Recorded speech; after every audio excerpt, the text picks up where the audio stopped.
Hi students, welcome to English माध्यम। तो आज हम स्टार्ट करने जा रहे हैं एसएससी स्टेनो 2023 12 अक्टूबर का शिफ्ट 2। ठीक है, तो चलिए स्टार्ट करते हैं। हमारा पहला क्लोज टेस्ट है। ये थोड़ा सा बड़ा था इसलिए इसका स्क्रीनशॉट ले सकते हैं आप। एक बार देख लीजिए, फिर मैंने पार्ट में इसको डिवाइड कर रखा है आगे।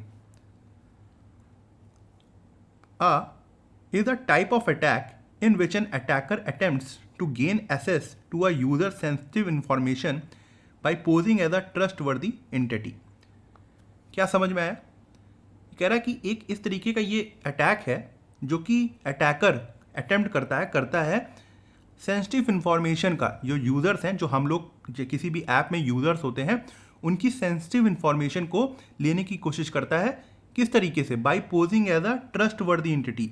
मतलब कोई ऐसा आदमी बनकर या फिर ऐसी कंपनी बनकर जिसके ऊपर आप ट्रस्ट करते हैं। जो हम लोग ज़्यादातर, जैसे अमेजन का एम्प्लॉई है, कोई आपको कॉल करे, ठीक है, बैंक का एम्प्लॉई को कॉल करके करे, तो आप क्या करते हो? जनरली भरोसा करते हो। मगर अगर वही कोई फेक आदमी वही उनको बनकर आपको कॉल करेगा तो आप कहीं ना कहीं धोखा खा सकते हो। ठीक है, तो वो यही चीज़ कह रहा है कि वो ट्रस्ट वर्दी एंटिटी बनकर हमारी सेंसिटिव इंफॉर्मेशन निकालना चाहते हैं। अब वो अटैक कैसा होता है? ए लगा हुआ है, पक्का यहाँ पे नाउन आएगा। तो क्या आएगा? Firewall, fishing, spam, virus. सोच लिया आंसर? देखो, फायरवॉल तो विंडो में देखा है। फायरवॉल वो एक तरीके का सिस्टम होता है जो कि इन सब अटैक्स को रोकता है। तो यहाँ पे वो चीज़ तो है नहीं। स्पैम, स्पैम मतलब होता है धोखाधड़ी। वो ऑनलाइन भी हो सकती है, ऑफलाइन भी हो सकती है। ठीक है, आप कहीं जा रहे हो, आपके साथ धोखाधड़ी हो जाए, कहीं घूमने हम लोग बाहर जाते हैं, कई बार लोग धोखाधड़ी के शिकार हो जाते हैं, उसको भी स्पैम बोलते हैं। ऑनलाइन स्पैम होता है, वो भी ऑफलाइन भी स्पैम होता है। तो यहाँ पे वो चीज़ आ नहीं रही। वायरस सबको पता है कि जो मैलवेयर होता है, कंप्यूटर में वायरस अटैक होते हैं, तो उसका भी मतलब नहीं है यहाँ पर। फिशिंग, फिशिंग एक वर्ड होता है जब कोई ऑनलाइन अटैक होता है। अटैक होता है मतलब आपकी इंफॉर्मेशन निकालने के लिए, पर्सनल इंफॉर्मेशन निकालने के लिए। तो उसके लिए एक वर्ड दिया गया है, उसका नाम क्या है? फिशिंग। ठीक है, तो यहाँ पे क्या पढ़ेंगे? A phishing, a phishing. ठीक, is a type of attack in which an attacker attempts to gain access to user sensitive information. यहाँ तक समझ में आया? अब आगे बढ़े। अब देखो, जैसे ही हम यहाँ से, मान लो किसी को नहीं समझ में आ रहा था, फिशिंग का मीनिंग नहीं पता था यहाँ पर, मगर जैसे ही उसने ये वाली लाइन पढ़ी तो तुरंत समझ जाएगा। तो कई बार अगर ना भी पता हो तो एक बार पूरा क्या कहते हैं पैराग्राफ पढ़ने के बाद फिर से अटेंड मारा करो। उससे क्या होगा कि मान लो कि अगर तुम 3 कर पा रहे हो 5 में से, तो 4 कर ले जाओगे। ठीक, phishing attacks can take many forms. कह रहा है जो फिशिंग अटैक होते हैं वो बहुत तरीके के होते हैं, इंक्लूडिंग ईमेल के साथ टेक्स्ट मैसेज हो सकते हैं, और फ़ोन कॉल स्कैम्स। मतलब ईमेल से धोखाधड़ी हो सकती है, टेक्स्ट मैसेज से हो सकती है, और फ़ोन कॉल के साथ भी हो सकती है। To protect against phishing attack, कह रहा है कि फिशिंग अटैक से प्रोटेक्ट करने के लिए इट इज़ इम्पॉर्टेंट, ये इम्पॉर्टेंट है, to be dash of the warning sign. क्या जो वार्निंग साइंस आएंगी उसके लिए क्या होना पड़ेगा हमको? ये देखो, अवेयर, इनडिफरेंट, नेग्लिजेंट, डाउटफुल। क्या होगा? इनडिफरेंट का मतलब पता है क्या होता है? जिसको इंटरेस्ट ना हो। ठीक है, हैविंग नो इंटरेस्ट, जिस चीज़ में इंटरेस्ट ना हो, तो ये चीज़ तो खत्म हो गई। नेग्लिजेंट मतलब लापरवाही करना, है ना, टालना किसी चीज़ को, ये भी नहीं है। आपके ऊपर अटैक से बचने के लिए आप क्या करोगे भाई? लापरवाही तो ना करोगे। डाउटफुल, संदेह में रहना, तो ये तो कोई वो ही नहीं आ रहा, मतलब ही नहीं आ रहा। सिर्फ एक ही आ रहा है, अवेयर। बहुत ईजी था, सारे ऑप्शन से एकदम अलग दिख रहा था। अगर इनडिफरेंट आपको मीनिंग पता होगा तो ये टिक करना बड़ा आसान था। It is important to be aware of the warning sign such as request for personal information और सस्पिशियस लिंक।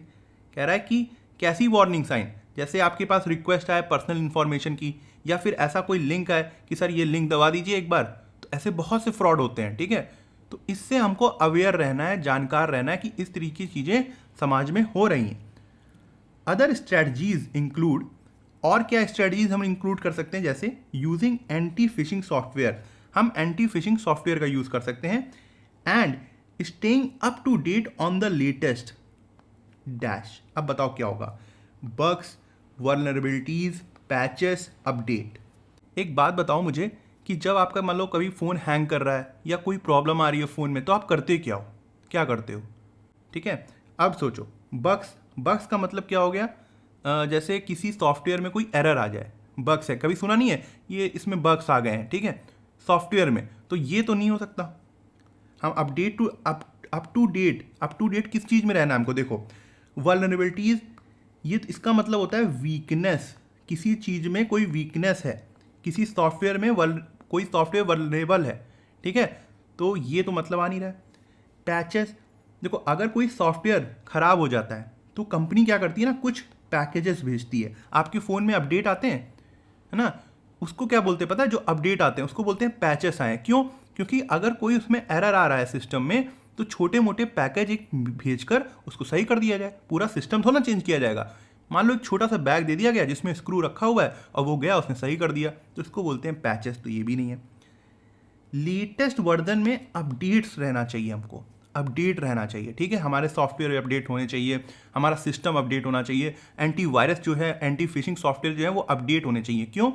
क्योंकि देखो हर वायरस की एक आईडी होती है, उस आईडी को बार बार एक नई नई आईडी आती रहती है, तो जो सॉफ्टवेयर होते हैं वो उसको कॉपी करते हैं अपनी तरफ और फिर उसके बाद उसका मैकेनिज्म बनाते हैं कि कैसे उनको उनके अटैक को झेला जाए। तो जब आप अपडेट ही नहीं करोगे तो जो काम हुआ है वो आपके पास आएगा ही नहीं, ठीक है? तो इस तरीके से सॉफ्टवेयर काम करते हैं, इसलिए कह रहा है कि अपडेट्स की इंपॉर्टेंस ज़्यादा है। इफ़ यू सस्पेक्ट, अगर आपको संदेह हो, that you have fallen victim to a phishing attack, कि आप फिशिंग अटैक में फंस गए हो, it is important to take dash as soon as possible. कह रहा है ये बहुत महत्वपूर्ण है कि आप जल्दी से जल्दी क्या लें। अगर मान लो कि आपकी पर्स चोरी हो जाए तो मैं आपसे क्या बोलूँगा? जल्दी से जल्दी क्या लो, सोचो। रिस्क लोगे? पर्स चोरी हो जाए या फिशिंग अटैक हो जाए तो रिस्क लेना स्टार्ट कर दोगे? नहीं। एडवांटेज बिल्कुल मतलब नहीं निकल रहा, डिसएडवांटेज बिल्कुल मतलब नहीं निकल रहा। मेजर्स लो, मेजर्स मतलब यहाँ पे क्या निकल रहा है? स्टेप्स, इंपॉर्टेंट स्टेप्स लीजिए।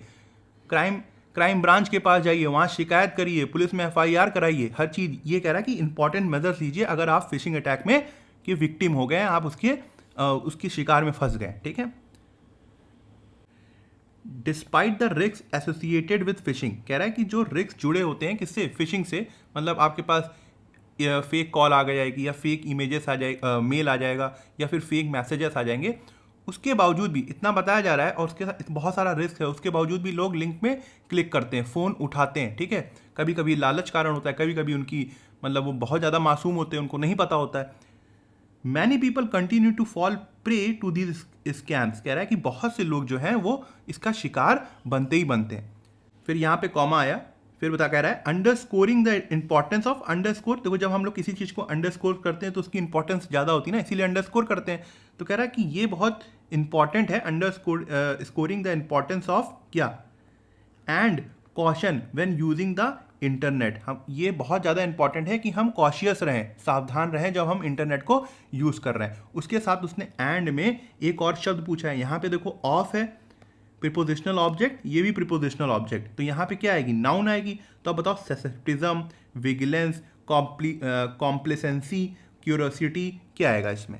देखो ससेप्टिज्म का मतलब होता है a doubtful attitude. A doubtful attitude का मतलब हो गया कि जो बहुत ज़्यादा शक करता है, तो यहाँ पे तो ये चीज़ मतलब नहीं आ रही, इसको हटाओ। कॉम्प्लेसेंसी का मतलब होता है a feeling of self satisfaction, मतलब हमने इतना काम कर लिया अब बहुत है, ठीक है? ऐसी फीलिंग आने में भी लापरवाही हो जाती है ना, ओवर कॉन्फिडेंस हो जाता है आदमी, तो यहाँ पे ये भी नहीं होगा। क्यूरियोसिटी का मतलब सबको पता है। विजिलेंस, विगल मतलब क्या होता है? अलर्ट, अलर्ट रहना जरूरी है जब हम इंटरनेट को यूज़ करें।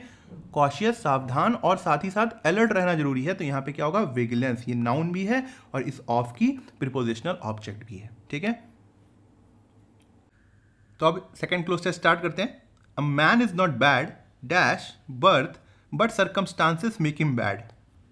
तो सेंटेंस पढ़ के समझ में आ रहा है कि जो इंसान है वो बर्थ से, जन्म से ही बुरा नहीं होता, हालात उसको बुरा कर देते हैं। तो यहाँ पे क्या आएगा? प्रीपोजिशन आनी है, यहाँ पर एट आएगा, फॉर आएगा, बाई आएगा, फ्रॉम आएगा।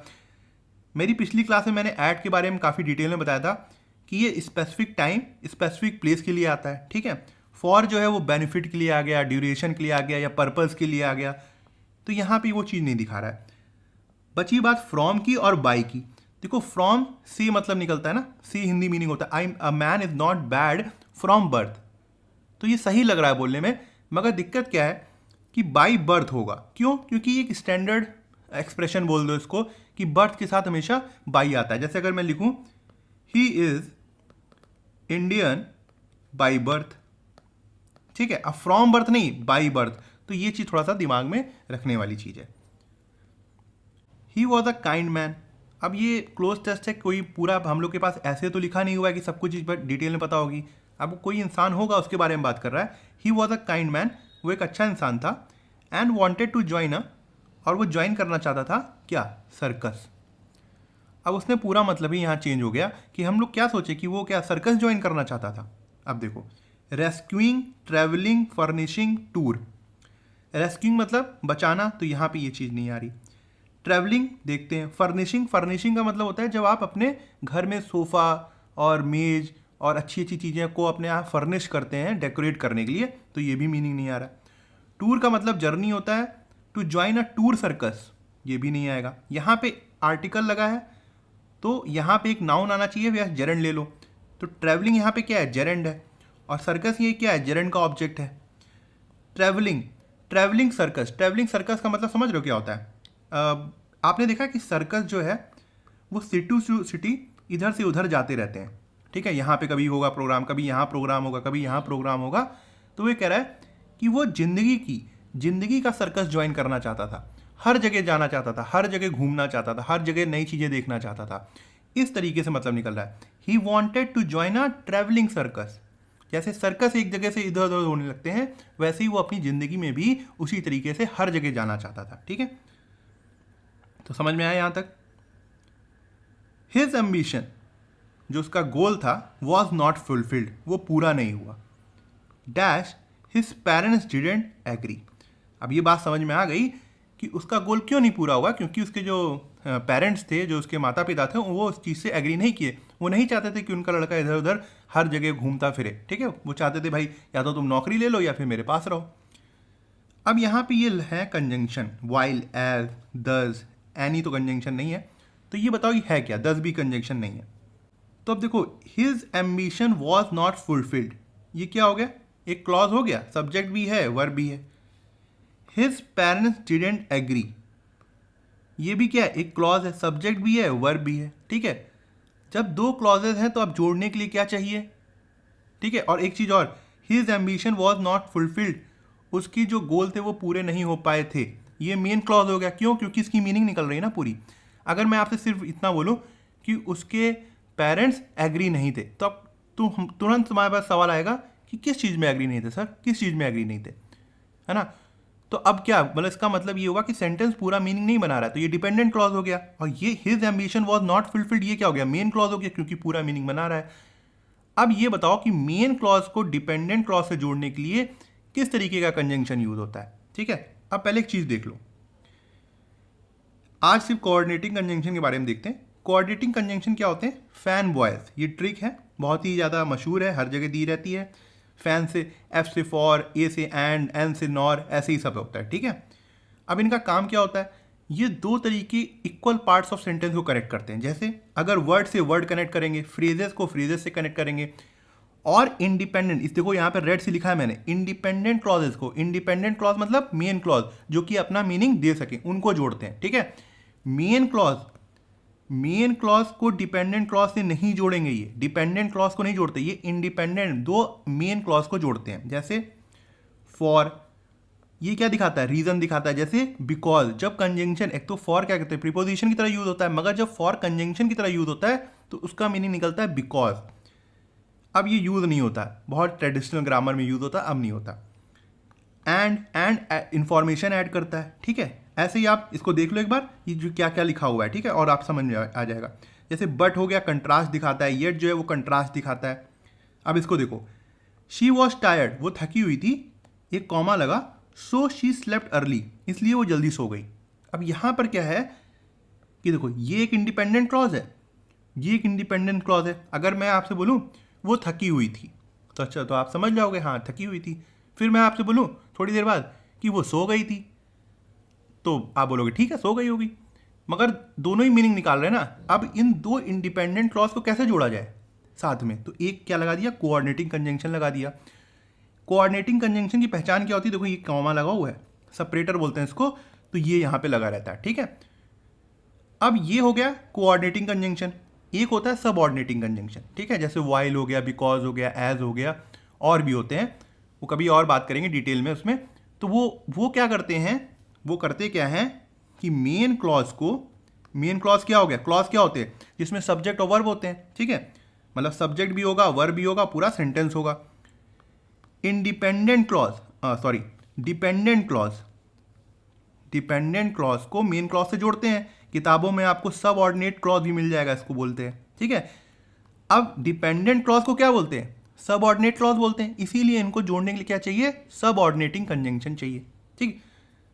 तो यहां पे लगेगा, देखो एनी तो हो गया डिटर्मिनर, ये नहीं यूज होगा। दस होता है एडवर्ब, ये भी यूज नहीं होगा। वाइल और एज चाहिए। अब देखो वाइल का यूज कैसे होता है, अगर मैं एक सेंटेंस बनाऊं जैसे ही वॉज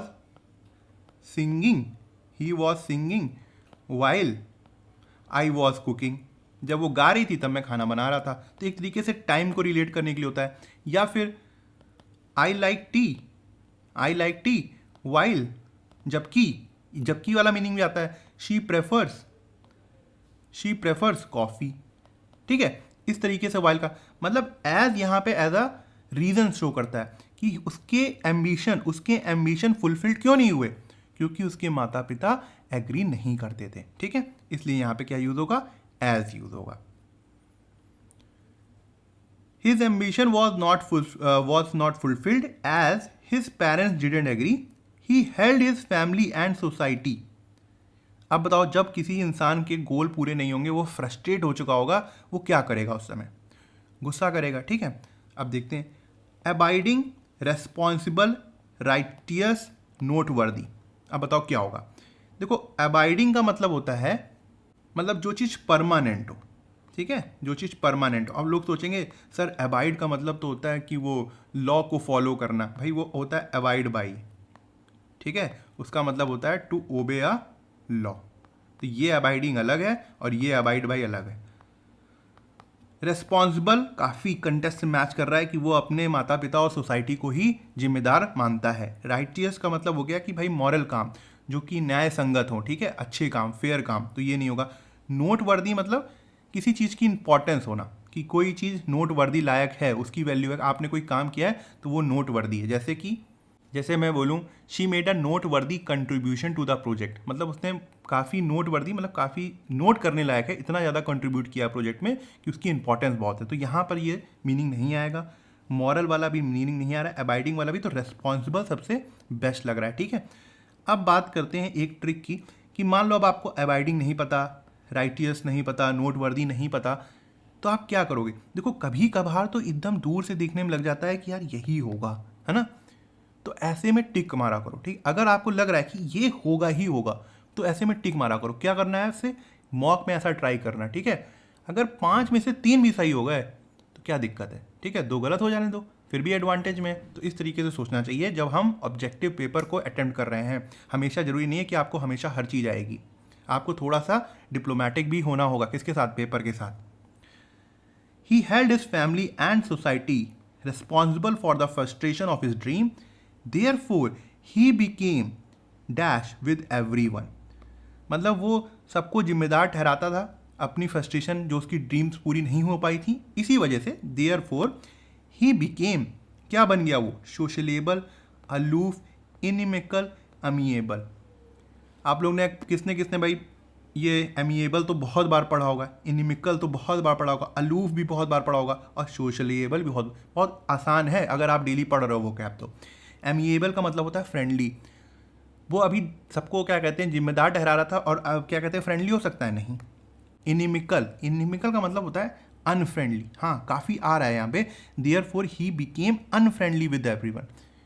चलो इसको यहाँ रखते हैं भी, होल्ड करते हैं। अलूफ का मतलब होता है कि अपने आप को सबसे अलग कर लेना, चलो इसको भी होल्ड में रखते हैं, काफ़ी अच्छा है। सोशलेबल, सोसाइटी से साथ रहना, सबसे हंस के मिल के साथ रहना, ऐसा मीनिंग आ नहीं रहा है, हटाते हैं। अब क्या करें, ये दोनों एक ही जैसे ही हैं, क्या करें। अब थोड़ा सा टोन समझो इस पैराग्राफ की। इनिमिकल दुश्मनी करना, या फिर अनफ्रेंडली, या फिर किसी को नुकसान पहुंचाना, ठीक है। मगर यहाँ पे इस तरीके के मीनिंग नहीं आ रहा है। अगर उसने मतलब वो अपने माँ बाप को या अपने पेरेंट्स को जाके कुछ कर थोड़ा देगा, ठीक है, वो हो सकता है कि उनसे दुखी हो, या फिर उनसे थोड़ा सा दूर हट जाएगा, बातचीत नहीं करेगा, सोसाइटी के लोगों से बातचीत नहीं करेगा, कि भाई आपने हमारे साथ अच्छा नहीं किया, ठीक है, मगर इसका मतलब ये नहीं है कि वो हत्यारा बन जाएगा जाकर या फिर क्रिमिनल बन जाएगा, तो यहाँ पे वो मीनिंग नहीं आ रहा, तो इनिमिकल हट गया। अलूफ, अपने आप को अलग थलग कर लेना, ये सबसे बेस्ट तरीका होता है। जो सभ्य समाज के लोग होते हैं वो यही करते हैं, जब उनको कोई बात पसंद नहीं आती वो अपने आप को अलग कर लेते हैं, तो यहाँ पे अलूफ ही सबसे बेस्ट ऑप्शन होगा। तो अब थर्ड क्लोजर स्टार्ट करते हैं। The expensive dash is stretched as far as the eye could see, its vastness seem endless. अब एक्सपेंसिव का मतलब होता है कि कोई चीज़ बहुत दूर बाउंड्री एरिया तक फैली हो, ठीक है, इससे कंफ्यूज मत कर लेना एक्सपेंसिव से, ठीक, ये होता है मतलब महंगा, कॉस्टली, तो ये ए है यहाँ पे ई होता है, इस चीज़ को ध्यान रखना। The expensive dash stretch as far as the eye could see, मतलब इतना फैला हुआ है जहाँ तक हमारी आंखें देख सकती हैं, और इट्स वास्टनेस, और जो उसकी वास्टनेस है वो ऐसा लगता है कि वो अनंत है, कभी ख़त्म ही नहीं होगा, ठीक। अब ये बताओ यहाँ पे क्या आएगा, पार्क होगा वो, लैंडस्केप, डेजर्ट, सी। अब सी की बात चलो ठीक है, मतलब कुछ लोग कह सकते हैं सर सी भी तो होता है, अभी हम आगे तो कुछ देखें, चलो ठीक है रख लेते हैं भाई, तुम्हारी बात मान लेते हैं। सर डेजर्ट भी तो होता है, हाँ हो सकता है। लैंडस्केप भी होता है, हाँ हो सकता है। पार्क नहीं होता, ठीक है, मतलब कुछ लोगों को कन्फ्यूज़न हो सकता है यहाँ पर। अभी भी मुझे तो समझ में आ गया कि क्या होना चाहिए, चलो ठीक है, आपकी कन्फ्यूज़न दूर करने के लिए आगे बढ़ते हैं। Majestic mountains towered in the distance their peaks. अब जैसे ही माउंटेन्स की बात आई, सी खत्म हुआ, डेजर्ट खत्म हुआ, ठीक है, डेजर्ट में माउंटेन्स नहीं है, सी में ये बात नहीं आ रही। जब माउंटेन्स की बात हुई इसका मतलब वो लैंडस्केप की बात कर रहा है, जो दृश्य दिख रहा है, कह रहा है ये इतना बड़ा जो लैंडस्केप है ये अनंत है, इसको जहाँ तक हमारी आंखें देख सकती हैं हम उसको देख सकते हैं, तो यहाँ पे बेस्ट क्या है, लैंडस्केप, ठीक है। मैजेस्टिक माउंटेन्स, बहुत बड़े mountains, majestic mountains, towered in the distance, वो खड़े हैं थोड़ी सी दूर में, देयर पीक्स, और जो उनकी चोटियां हैं, dash by a thin layer of snow, वो क्या कहते हैं, स्नो से, बर्फ से क्या है बताओ, covered, field, piled, spread. Spread का मतलब होता है फैलाना, हटाओ इसको। पाइल्ड मतलब कोई चीज़ इकट्ठा कर ली, पाइल्ड कर लिया वहाँ पर, ये भी नहीं। फील्ड मतलब होता है किसी जग को पानी से भरना, तो ये भी नहीं। कवर्ड, जब कोई चीज़ आप किसी चीज़ से कवर्ड कर देते हो, तो यहाँ पे क्या आएगा, कवर्ड आएगा, ठीक है। देयर पीक्स, जो उनकी चोटियां हैं वो किससे कवर्ड है, स्नो से, बर्फ से कवर्ड है। A gentle breeze whispered through the, जो एक मतलब जेंटल ब्रीज मतलब एक हल्की सी जो हवा चल रही है वो विस्परिंग कर रही है, जैसे नहीं आवाज़ आती है जब हवा चलती है, तो वो विस्परिंग कर रही है। थ्रू द, किसके थ्रू का मतलब किसके माध्यम से, थ्रू द ट्रीज, कैसे ट्रीज। अब ये तो क्या हो गया, नाउन हो गया, ये द क्या है यहाँ पे, आर्टिकल है, यहाँ पे हमें क्या चाहिए, एडजेक्टिव चाहिए। Withered, shrinking, shrivelled, lustrous. देखो विदर्ड का मतलब होता है डाइंग, एक तरीके से मरता हुआ, या फिर कह सकते हो अगर ट्रीज की बात है तो ड्राइड अप, ठीक है, जो कि सूख रहा है। श्रिंकिंग का मतलब होता है कि श्रिंक करना, छोटा हो जाना, तो ये भी मतलब नहीं आएगा। श्रिवर्ड का मतलब भी यही होता है एक तरीके से, विदर्ड श्रिवर्ड एक तरीके से सिनोनिम होते हैं, तो ठीक है, तो ये चीज़ नहीं होगा। लस्टरस का मतलब होता है ग्लोइंग, क्या होता है, ग्लोइंग, या फिर इसको हम कह सकते हैं शाइनी, ठीक, या फिर ब्यूटीफुल, तो कुछ भी कह लो। तो जो लस्टरस यहाँ पे मीनिंग काफ़ी अच्छा दे रहा है कि ये जो वो जो हल्की हल्की हवाएं चल रही हैं, वो जो आवाज़ें आ रही हैं किसके थ्रू आ रही हैं, किसके माध्यम से आ रही हैं, लस्टरस ट्रीज हैं जो उनके माध्यम से आ रही हैं। रस्टलिंग देयर वाइब्रेंट लीव्स, अब वो जो हवा चल रही है वो पेड़ों की जो पत्तियां हैं छोटी छोटी वो आपस में टकरा रही हैं, तो वही बता रहा है rustling their vibrants leaves. The air dash the sweet fragrance of the flowers filling the surroundings with a delightful aroma. अब कह रहा है हवा जो चल रही है उसके साथ ही जो फूलों की खुशबू है वो पूरे सराउंडिंग को महका दे रही हैं और पूरा एकदम आनंदमय कर दे रही हैं पूरे ही इलाके को, ठीक। अब ये बताओ जो हवा है वो कैसे क्या करेगी, यहाँ पे थ्रू, अब थ्रू क्या मतलब फेंकना, इसकी वर्ब की फर्स्ट फॉर्म क्या होती है, थ्रू। अब देखो द एयर है, यहाँ पे वर्ब चाहिए, तो वो जो फैला रहा है the air the sweet fragrance of the flower, तो यहाँ ये जो नाउन है तो उसको वर्ब चाहिए यहाँ पर, ठीक है, वर्ब की ऑब्जेक्ट बनने के लिए। थ्रू, थ्रो, ये तो वर्ब की फर्स्ट फॉर्म हो गई, ये वर्ब की सेकंड फॉर्म हो गई, और वर्ब की थर्ड फॉर्म क्या होती है, थ्रोन, तो कोई चीज़ फेंकना, तो यहाँ पे ये चीज़ मतलब नहीं आ रहा है। फ्लंग, फ्लंग की वर्ब फॉर्म क्या, फर्स्ट फॉर्म क्या होती है? फ्लिंग, फ्लंग, फ्लंग, ठीक है। इसका मतलब होता है किसी चीज़ को बहुत जोर से फेंकना, पावर के साथ, ये भी मतलब नहीं आ रहा है। पुश्ड, किसी को धकेलना, ये भी मतलब नहीं आ रहा है। कैरीड, हाँ ये बात सही है कि यहाँ पे कैरीड होगा। द एयर, अपने साथ, देखो जब एयर बह रही है तो उसी के साथ ही तो खुशबू भी बह रही है, तो उसको कैरी किया होगा, अपने साथ लिया होगा। The carried the sweet fragrance of the flowers filling the surrounding with a delightful और aroma. As the sun began to set, the sky transformed into a radiant canvas painted with dash of orange, pink and gold. कह रहा है कि जब सूर्य ढलता है तो जो पूरा आसमान है वो रेडियंट कैनवस बन जाता है। आपने देखा होगा कि अगर मैं बताऊं, जैसे पूरा आसमान हल्का हल्का, जब जैसे ये सूरज यहाँ पे डूब रहा है तो इस तरीके से लालपन आ जाता है ना, लालपन आ जाता है वहाँ पर। तो वही कह रहा है कि रेडियंट कैनवस होता है, उसमें कुछ कलर मिक्स भी होते हैं। पेंटेड विद, वही रेडियंट जो कैनवस होता है वो किससे पेंटेड होता है? With dash of orange, pink and gold. Brushes, brushes जिससे हम पेंट करते हैं, कोई मतलब है यहाँ पर? पेंटेड विद ब्रशेस, ब्रश से नहीं। शीट्स, अब कोई भी शीट्स हो गई, चाहे वो चद्दर की हो गई या फिर मेटालिक शीट हो गई, तो ये भी मतलब नहीं है। टिन मतलब डिब्बा, ये भी नहीं। ह्यूज, ह्यूज का मतलब क्या होता है? Variation of colour. क्या होता है? वेरिएशन ऑफ कलर, जो मतलब कलर्स में विभिन्नताएं हैं। तो कह रहा है painted with huge of orange, जो कलर कैसे हैं? ऑरेंज है, पिंक है, गोल्ड है, तो यहाँ पे क्या होगा? ह्यूज होगा। ठीक है, बात समझ में आई? ठीक है, तो आज की क्लास यहीं खत्म करते हैं। आई होप आपको कुछ समझ में आया होगा, तो सीखने को मिला होगा। कमेंट सेक्शन में बताना कितने सही हुए हैं। अब मिलते हैं अगली क्लास में। Thank you so much.